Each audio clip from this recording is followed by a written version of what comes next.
76 yoshda farzandi tashlab ketgan, bu uyda hech kim yo'q qarovchi. O'g'lim tashlab ketdi, mana qaramaydi. 15 yildan beri ham kelmaydi ham, qaramaydi ham. O'g'lingiz ko'rib turgan bo'lsa nima deysiz o'g'lingiz?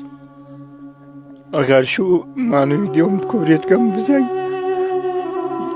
yigitlik o'g'li qanday bo'lishini men bilmayman, sen o'zing bilasan. Ismi nima o'g'lingizni? Mirzali.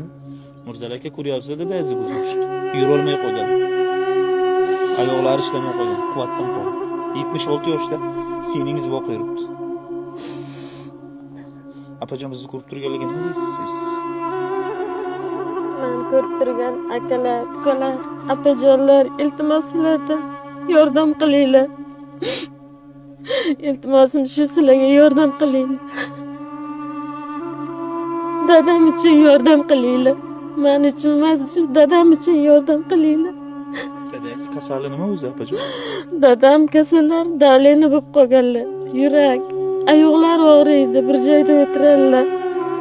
Keling, ro'za Ramazon oyida shu tog'amizni ko'rib turib ichlaring achimayapti. Qaranglar o'tirishlarini. Ko'zdagi yoshni ko'ryapsizlarmi? Mani to'g'risi yurak bag'rim ezilib ketdi bu ahvolini qarang. Mana bu uylarni qaranglar, yo'q. Ko'ryapsizlarmi? Patologlarni. Qo'llaringdan kelsa Alloh yo'lida savob uchun Tojikistonda Dushanbesida isqata kartasi bor, Sberbank ham qo'yaman.